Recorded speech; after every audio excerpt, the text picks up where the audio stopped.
Hoy bata, matulog ka na. Kapag hindi ka pa natulog, kakainin kita. Alam mo bang may mga nilalang sa dilim na naghihintay sa mga batang matitigas ang ulo? Bawat pagkurap mo, bawat paghinga mo, may isang pares ng matang nakatingin sa'yo mula sa ilalim ng kama mo. Matulog ka na kung ayaw mong kunin kanila. Isang kwento ito kung saan si Milo, isang bata na mahilig sa kwentong katatakutan, pero isang gabi napagtanto niyang hindi lang pala sa libro o sa pelikula nakatira ang takot. Minsan nasa mismong kwarto mo ito, sa sala, sa CR, kasama mo. Matamlay na nakahiga si Milo sa kama niya.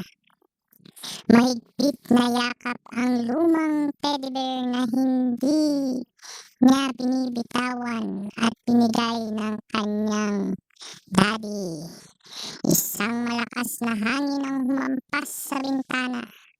Ang kurtina niya ay dahan-dahang umalon na parang may humihinga sa likod nito.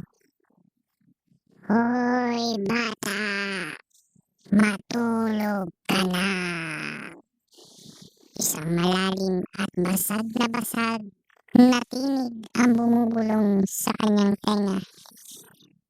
Napapikit siya ng mariin. Hindi, imposible. Siguro inaantok lang ako.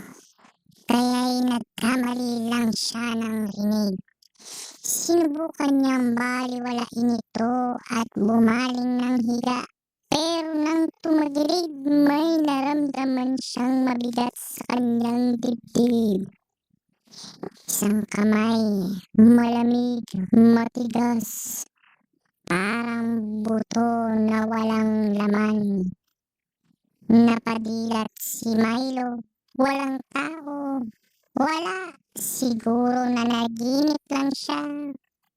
Kaya dahan-dahan siyang tumingin sa paligid ng kanyang kwarto. Wala naman. Nakabukas ang aparador. Ngunit sigurado siyang isinara niya ito bago matulog. Ang anino ng mga laruan sa kanyang istante ay tila gumagalaw sa kislap ng ilaw mula sa poste sa labas. Hoy bata, matulog ka na bago kita kainin. Muling narinig niya ang tinig. Ngayon ay mas malinaw at mas malapit. Bumalikpas siya ng bangon at kinalabit ang ilaw sa tabi ng kama. Sumabog ang ilaw sa buong silid, ngunit wala siyang nakita. Ngunit may isang bagay siyang napansin. Ang kanyang teddy bear. Hindi ito nakaharap sa kanya kanina. Ngayon ang mga itim nitong mata at nakatutok mismo sa kanya. Ang mga kamay nito na mahaba at ngipin na matatalas.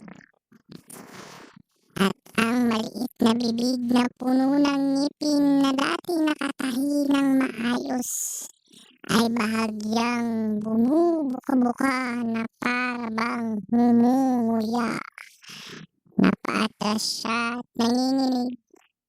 Na binuhat niya ang kanyang teddy bear na tinitignan ito ng mabuti. Biglang lumamig ang paligid. Kasabay nito ang halakhak. Ang pumuno sa kanyang silid. Isang malalim, basag na basag at nakakilabot na pagtawa na hindi niya alam kung saan nagmula. Napatalon siya sa takot at doon niya napansin sa salamin ng kanyang aparador. Hindi lang sarili niya ang nakikita niya. may isa pang bata. Isang batang kamukha niya pero walang mata at matatalimang labi at ang ngipin at ang kanyang mga kuko. Nakatingin ito sa kanya.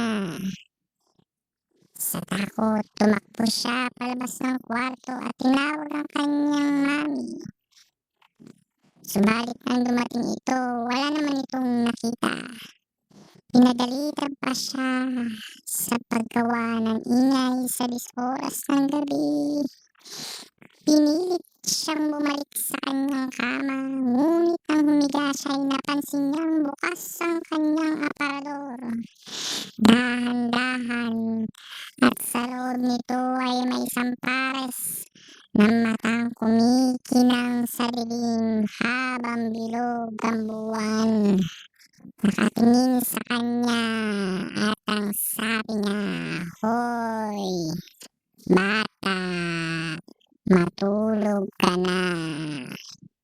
Kung hindi, kakainin kita."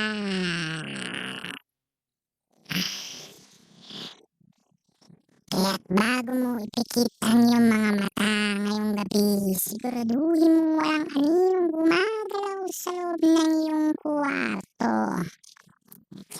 Baka sakaling hindi lang ikaw ang gising, kaya matulog ka na kung kaya mo pa.